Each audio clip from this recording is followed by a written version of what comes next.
Hi friends. So ఈ వీడియోలో నేను మీకు 2 ఇంపార్టెంట్ యాక్టివిటీస్ చెప్తాను. ఏంటిది అంటే what do we have common in acid and base. Acid and బేస్లో ఏవి కామన్గా ఉంటాయి. నెక్స్ట్ వన్ ఏంటి, do acids produce ions only in an aqueous. అంటే యాసిడ్స్లో అయాన్స్ ఉంటాయి, అవి ఆక్వస్లో ఉంటేనే ప్రొడ్యూస్ అవుతాయా. ఇవి 2 ఇంపార్టెంట్ యాక్టివిటీస్ అనమాట. ఈ 2 ఇంపార్టెంట్ యాక్టివిటీస్ నేను మీకు ఈ వీడియోలో ఎక్స్ప్లెయిన్ చేస్తాను.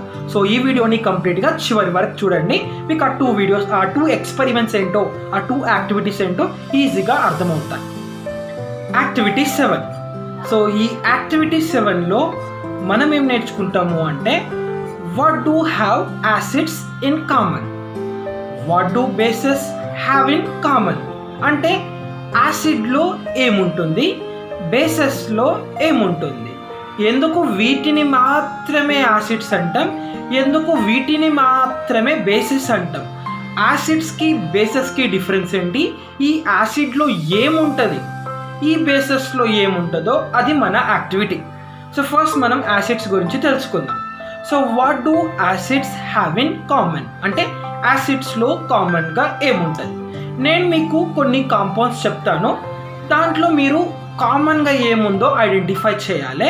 ఐడెంటిఫై చేసిన తర్వాత అందులో ఏవి యాసిడ్స్ అనేది మనం రికగ్నైజ్ చేయాలి. ఆ కాంపౌండ్స్ ఏంటి అంటే HCl, next H2SO4, third one HNO3, fourth one CH3COOH, fifth one C6H12O6, seventh one C2H5OH. నేను నేమ్స్ చెప్పట్లేదు, ఎందుకంటే నేమ్స్ చెప్తే మీరు ఈజీగా ఐడెంటిఫై చేస్తారు ఏది యాసిడ్ ఏవి మిగతావి అని చెప్పేసి. Okay, first one HCl, second one H2SO4, third one HNO3, fourth one CH3COOH, and fifth one C6H12O6, the last one seventh one C2H5OH. ఇవి కాంపౌండ్స్ అన్నమాట. సో దీంట్లో మీరు కామన్గా ఏం అబ్జర్వ్ చేస్తున్నారు, కామన్గా ఏముంది, ఈ కెమికల్ ఫార్ములాస్ చూడండి. దీంట్లో మీకు కామన్గా ఏం కనిపిస్తుంది, ఆన్సర్ హైడ్రోజన్. హైడ్రోజనే మీకు ఈ అన్ని కాంపౌండ్స్లో 6 కాంపౌండ్స్లో కనిపిస్తుంది, మిగతా ఏదైనా సరే 6లో ఉండదు. So most common thing you can observe ఏంటిది అంటే హైడ్రోజన్. హైడ్రోజన్ దీంట్లో కామన్గా ఉంది. సో ఓకే, ఇది మన ఒక ఫస్ట్ క్వశ్చన్కి ఆన్సర్. ఏం కామన్ అబ్జర్వ్ చేస్తారు అంటే హైడ్రోజన్. ఇప్పుడు మనం ఎక్స్పెరిమెంట్లోకి వెళ్దాం, తర్వాత మనం ఫైనల్ కంక్లూజన్ ఇద్దాం. ఇవి కాంపౌండ్స్. ఫస్ట్ మీరేం చేయాలి అంటే ఈ ఎక్స్పెరిమెంట్కి మనకు కావాల్సిన మెటీరియల్స్ రిక్వైర్డ్ ఏంటి అంటే ఒక బీకర్ కావాలి అండ్ 2 గ్రాఫైట్ రాడ్స్ కావాలి. గ్రాఫైట్ రాడ్స్ అంటే తెలుసు కదా, పెన్సిల్ లీడ్కు ఉంటాయి, ఆ 2 గ్రాఫైట్ రాడ్స్ ఉంటాయి. తర్వాత కనెక్టింగ్ వైర్స్ అనమాట, ఎలక్ట్రికల్ వైర్ కావాలి, ఒక బల్బ్, ఏసీ ప్లగ్ కావాలి. ఏసీ ప్లగ్ అంటే స్విచ్ బోర్డ్ అనమాట, మన ఇంట్లో ఉంటాయి కదా, మన ఇంట్లో ఉండే స్విచ్ బోర్డ్ సాకెట్స్ ఉంటాయి కదా, ప్లగ్స్ పెట్టేటి, అవి ఏసీ ప్లగ్ అనమాట. ఓకే, సో ఫస్ట్ ఏం చేస్తాం, ఏసీ ప్లగ్లో 2 వైర్లు పెడతాం. 2 వైర్స్, ఏసీ ప్లగ్లో 2 వైర్స్ పెట్టాలి. 2 వైర్స్ అంటే ఫస్ట్ మనం ఒక బీకర్ తీసుకుంటాం, ఆ బీకర్లో 2 గ్రాఫైట్ రాడ్స్ వేస్తాం. ఓకే, ఫస్ట్ బీకర్ తీసుకోండి, లేదంటే సింపుల్గా ఫస్ట్ బీకర్ తీసుకోండి, 2 గ్రాఫైట్ రాడ్స్ పెట్టండి. ఓకే, తర్వాత ఇప్పుడు ఏసీ ప్లగ్లో 2 వైర్లు పెడతాం. ఒక వైర్ డైరెక్ట్గా గ్రాఫైట్ రాడ్కి కనెక్ట్ చేయండి, ఇంకొక వైర్ బల్బ్కి ఒక ఎండ్ ఉంటుంది, బల్బ్కి 2 ఎండ్స్ ఉంటాయి, ఒక ఎండ్కి కనెక్ట్ చేయండి. ఇంకో వైర్ తీసుకొని బల్బ్కి సెకండ్ ఎండ్ అండ్ ఇంకో గ్రాఫైట్ రాడ్కి కనెక్ట్ చేయండి. సింపుల్గా అబ్జర్వ్ చేయండి, డయాగ్రామ్ చాలా సింపుల్గా ఉంటుంది. ఒక బీకర్ తీసుకుంటాం, దాంట్లో 2 గ్రాఫైట్ రాడ్స్ వేస్తాం, ఏసీ ప్లగ్ నుంచి 2 వైర్స్ తీసుకుంటాం, ఒక వైర్ డైరెక్ట్గా గ్రాఫైట్ రాడ్కి అండ్ ఇంకొక వైర్ బల్బ్కి కనెక్ట్ చేస్తాం, ఇంకొక వైర్ తీసుకొని బల్బ్ నుంచి అండ్ ఇంకో గ్రాఫైట్ రాడ్కి కనెక్ట్ చేస్తాం. ఇప్పుడు మనం ఏం చేయాలంటే ఆ HCl ఈ బీకర్లో యాడ్ చేసి ఆ బల్బ్ గ్లో అవుతుందా లేదా అబ్జర్వ్ చేయాలి. నెక్స్ట్ ఆ HClని రీప్లేస్ చేసి H2SO4, బల్బ్ గ్లో అయిందా లేదా అబ్జర్వ్ చేయాలి. నెక్స్ట్ HNO3, తర్వాత CH3COOH, తర్వాత C6H12O6, తర్వాత C2H5OH. ఈ 6 కాంపౌండ్స్ ఒకటి తర్వాత ఒకటి యాడ్ చేసి ఆ బల్బ్ గ్లో అయిందా లేదా అబ్జర్వ్ చేయాలి. మీరేం అబ్జర్వ్ చేస్తారు అంటే ఆ first 4 HCl, H2SO4, HNO3, CH3COOH ఈ 4కి మాత్రమే బల్బు గ్లో అవుతాయి. మిగతా 2కి బల్బు గ్లో కాదు. ఈ 4 ఏంటి అంటే hydrochloric acid, sulphuric acid, nitric acid, acetic acid. ఆ C6H12O6 అనేది గ్లూకోజ్, C2H5OH అనేది ఆల్కహాల్. అంటే గ్లూకోజ్, ఆల్కహాల్ కండక్ట్ చేయవు ఎలక్ట్రిసిటీ. బల్బు గ్లో కాలేదు అంటే glucose, alcohol does not conduct electricity. ఈ 4 యాసిడ్స్ కాబట్టి ఎలక్ట్రిసిటీ కండక్ట్ చేసేది. అయితే ఈ 4 యాసిడ్స్ ఎందుకు ఎలక్ట్రిసిటీ కండక్ట్ చేసింది అంటే ఈ యాసిడ్ లోపల హైడ్రోజన్ అయాన్స్ ఉన్నాయి, H+ అయాన్స్. ఈ H+Hకి చాలా డిఫరెన్స్ ఉంటుంది. H అనేది హైడ్రోజన్. ఏ ఫార్ములాలోనా అబ్జర్వ్ చేయొచ్చు మనం.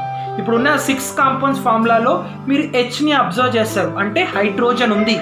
కానీ హైడ్రోజన్ అయాన్స్ అనేవి దాని లోపల ఉండే ఎనర్జీ. ఈ ఎనర్జీ అనేది కనిపించదు.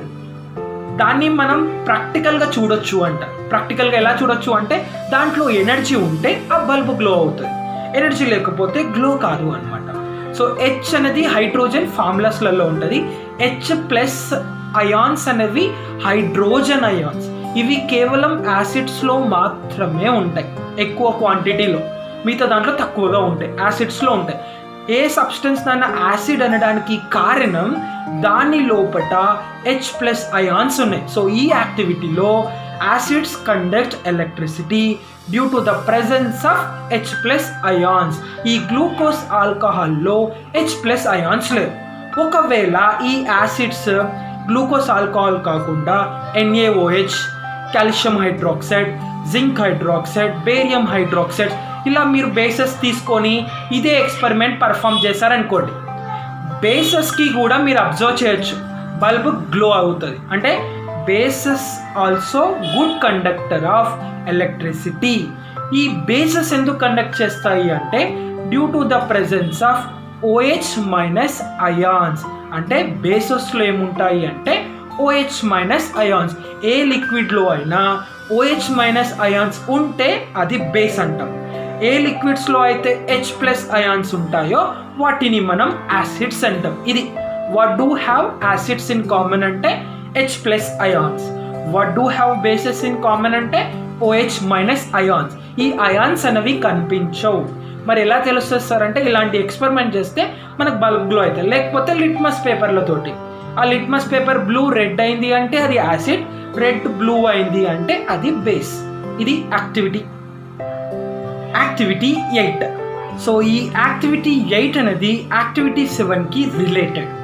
సో యాక్టివిటీ 8 ఏంటిది అంటే do acids produce ions only in an aqueous. Observe చేయండి, do acids produce ions only in an aqueous. ఈ క్వశ్చన్ని అబ్జర్వ్ చేస్తే డూ యాసిడ్స్ ప్రొడ్యూస్ అయాన్స్ అంటే యాసిడ్స్ ఏ అయాన్ ప్రొడ్యూస్ చేస్తుంది? Hydrogen ions. అది ఆల్రెడీ మనం ప్రీవియస్ యాక్టివిటీలో చదువుకున్నాం. Only in an aqueous. aqueous అంటే ఏంటి? The substance which dissolves in water, combine with water. అంటే సాలిడ్ లిక్విడ్తో మిక్స్ అయిన, వాటర్తో మిక్స్ అయిన, లిక్విడ్ వాటర్తో మిక్స్ అయిన, గ్యాస్ వాటర్తో మిక్స్ అయిన ఆ సొల్యూషన్ని aqueous అంటాం. అంటే యాసిడ్లో హైడ్రోజన్ అయాన్స్ ఉన్నాయని మనకు తెలుసు. మనకు మోస్ట్గా కామన్గా ఏం తెలుసు? యాసిడ్స్ అనేవి లిక్విడ్ స్టేట్లో ఉంటాయి అని తెలుసు. అదే యాసిడ్ సాలిడ్ స్టేట్లో ఉంటాయి, గ్యాసెస్ స్టేట్లో ఉంటాయి, అయాన్స్ ఉంటాయా? ఉండవా? మనకు మ్యాక్సిమం తెలుసు ఏంటి? యాసిడ్స్ అనేవి లిక్విడ్ స్టేట్లోనే, కాబట్టి అది పవర్ఫుల్ అని తెలుసు. మరి అది సాలిడ్ గ్యాసెస్లో ఉంటే హైడ్రోజన్ అయాన్స్ ఉంటాయా ఉండవా? అంటే యాసిడ్లో అయాన్స్ ఉంటాయి, అది సాలిడ్ లిక్విడ్ గ్యాస్ ఎట్లున్నా ఉంటాయా, లేకపోతే ఓన్లీ aqueousలోనే ఉంటాయా? aqueous అంటే లిక్విడ్ స్టేట్లో, ఓన్లీ లిక్విడ్ స్టేట్లో ఉంటేనే అయాన్స్ ఉంటాయా, లేకపోతే సాలిడ్ గ్యాసెస్లో కూడా ఉంటాయా ఉండవా అనేది మన యాక్టివిటీ. మనం ప్రూవ్ చేయాలి. అంటే do acids produce ions only in an aqueous అంటే aqueousలో ఉంటేనే ఉంటాయా, లేకపోయినా ఉంటాయా అనేది ప్రూవ్ చేయాలన్నమాట. సో దీనికి మనకేం కావాలి అంటే 2 మెటీరియల్స్ రిక్వైర్డ్ మేజర్గా, సోడియం క్లోరైడ్ ఒకటి, హైడ్రోజన్ సల్ఫేట్ ఒకటి, అంటే NaCl H2SO4. ఫస్ట్ ఈక్వేషన్ చూడండి. Sodium chloride NaCl H2SO4 gives rise to ఏమొస్తుంది? NaCl H2SO4 sodium sulphate Na2SO4 plus HCl. ఓకేనా? Sodium chloride plus H2SO4 gives rise to sodium sulphate and hydrogen chloride. ఇక్కడ ఈ HCl అనేది gas అన్నమాట, solid కాదు, liquid కాదు. HCl అనేది gas. ఈ ఈక్వేషన్ బేస్ చేసుకొని మనం ఎక్స్పెరిమెంట్ చేద్దాం. దానికి కావాల్సిన మెటీరియల్స్ రిక్వైర్డ్. సోడియం క్లోరైడ్ అంటే సాల్ట్, మనం తింటాం కదా ఉప్పు, అది సోడియం క్లోరైడ్. H2SO4 అనేది లిక్విడ్ సబ్స్టెన్స్, యాసిడ్ అనమాట, సల్ఫ్యూరిక్ యాసిడ్. ఈ రెండింటిని కంబైన్ చేయాలి. యాసిడ్ ఉంది, సాల్ట్ ఉంది, సోడియం క్లోరైడ్ సాల్ట్. ఈ రెండింటిని మిక్స్ చేయాలంటే ఖచ్చితంగా మనకు కావాల్సిన ఏంటి? టెస్ట్ ట్యూబ్ కావాలి. ఇంకా అడిషనల్గా ఏమైనా కావాలంటే ప్రొడక్ట్ సైడ్ చూడండి. HCl గ్యాస్ అని చెప్పాను, అంటే గ్యాస్ వస్తుంది. మరి గ్యాస్ వస్తుంది అంటే మనకు ఖచ్చితంగా రబ్బర్ కార్క్, ఒక డెలివరీ ట్యూబ్ కావాలి, అంటే జెట్ ట్యూబ్. మొత్తం మనం hydrogen gas, carbon dioxide gas లాగా టెస్ట్ చేయం కాబట్టి ఓన్లీ HCl టెస్ట్ చేస్తాం కాబట్టి ఒక చిన్న డెలివరీ ట్యూబ్, లేకపోతే జెట్ ట్యూబ్ అని అంటాం, అంటే స్ట్రైట్గా ఉంటుంది. లేకపోతే డెలివరీ ట్యూబ్ బెండ్ లాంటిది ఏది తీసుకున్నా ఓకే. అంటే ఒక టెస్ట్ ట్యూబ్ తీసుకుంటాం, దాంట్లో సోడియం క్లోరైడ్, హైడ్రోజన్ సల్ఫేట్ని యాడ్ చేస్తాం, రబ్బర్ కార్క్తో క్లోజ్ చేసి దాంట్లో ఒక చిన్న డెలివరీ ట్యూబ్ని ఇన్సర్ట్ చేస్తాం. సో ఈ sodium chloride, hydrogen sulphate react అయితే ఇందులోకి వెళ్ళి హైడ్రోజన్ క్లోరైడ్ గ్యాస్ వస్తుంది అనమాట. హైడ్రోజన్ క్లోరైడ్ అనేది యాసిడ్. మనం యాసిడ్ని టెస్ట్ చేయాలంటే రెడ్ లిట్మస్ పేపర్ కావాలా, బ్లూ లిట్మస్ పేపర్ కావాలా? యాసిడ్కి మనం బ్లూ లిట్మస్ పేపర్ యూస్ చేస్తాం, ఎందుకంటే బ్లూ కలర్ రెడ్ అయింది అంటే అది యాసిడ్. అయితే ఇప్పుడు మీరు 2 బ్లూ లిట్మస్ పేపర్లు తీసుకోవాలి. ఒకటోమో డ్రై, ఇంకోటోమో వెట్ అనమాట. డ్రై అంటే పొడి పొడిగా ఉంది, వెట్ అనేది ఏంటంటే దానికి కొంచెం పచ్చిగా ఉందన్నమాట, మాయిశ్చర్ కొంచెం తడిగా పచ్చిగా ఉంది. ఈ HCl గ్యాస్ వస్తుంది ఈ టెస్ట్ ట్యూబ్ నుంచి. అక్కడ మీరు ఆ డ్రై లిట్మస్ పేపర్ పెట్టండి, బ్లూ చేంజ్ అయిందా లేదా అబ్జర్వ్ చేయండి. దాని తరువాత ఈ వెట్ లిట్మస్ పేపర్ పెట్టండి. 2 బ్లూ కలరే, ఒకటి డ్రై ఒకటి వెట్. అయితే మీరేం అబ్జర్వ్ చేస్తారు తెలుసా? ఆ వెట్ బ్లూ లిట్మస్ పేపర్ పెట్టినప్పుడు ఆ బ్లూ కలర్ రెడ్ అవుతుంది. అదే డ్రై లిట్మస్ పేపర్కి కాదు, ఆ blue litmus paper wet blue litmus పేపర్కి మాత్రమే అవుతుంది. సో దీన్ని బట్టి మనం ఏం చెప్పొచ్చు అంటే acids produce ions only in an aqueous. Wet దానికి ఎందుకు అయింది, డ్రై దానికి ఎందుకు కాలేదు అంటే ఆ వెట్ దాని మీద అబ్జర్వ్ చేయండి. ఫస్ట్ అందులోకి వెళ్ళి HCl గ్యాస్ వచ్చింది, మీరు వెట్ లిట్మస్ పేపర్ పెట్టిరు అంటే పేపర్ మీద వాటర్ ఉందన్నమాట, పచ్చిగా ఉంది అంటే ఫస్ట్ ఆ వాటర్ తర్వాత పేపర్. ఈ HCl గ్యాస్ అనేది ఆ పేపర్ మీద ఉన్న వాటర్తో రియాక్ట్ అవుతుంది, అక్కడ ఆక్వస్ అవుతుంది. అయిన తరువాత ఆ బ్లూ లిట్మస్ పేపర్కి రీచ్ అవుతుంది. అంటే ఆ పేపర్కి తడి ఉన్నప్పుడు మీరు ఆ గ్యాస్ దగ్గర పెడితే ఫస్ట్ ఆ వాటర్ అబ్జర్వ్ చేస్తుంది, దాని తరువాతనే అది పేపర్కి కాంటాక్ట్ అవుతుంది. అంటే ఇక్కడ గ్యాస్ వాటర్తో మిక్స్ అయ్యి ఆక్వస్ అయింది. అంటే ఇక్కడ HCl గ్యాస్ వాటర్తో కంబైన్ కాగానే ఆక్వస్ అయింది.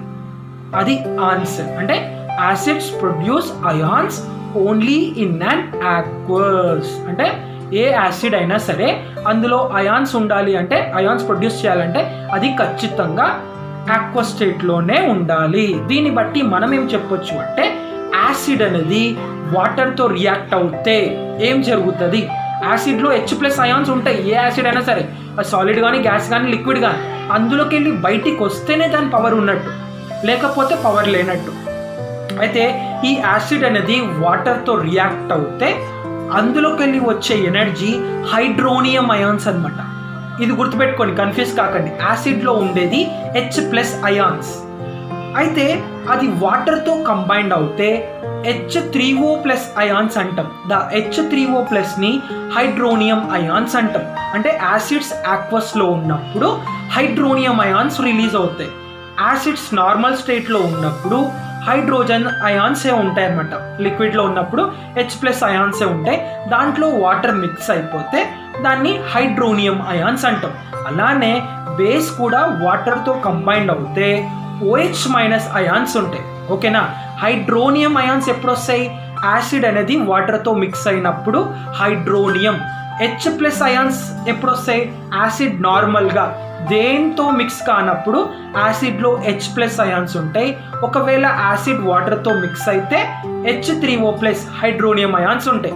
బేసెస్ OH మైనస్ అయాన్సే ఉంటాయి. ఇవి వాటర్తో మిక్స్ అయినా కూడా OH మైనస్ అయాన్సే ఉంటాయి. సో ఇది మన యాక్టివిటీ.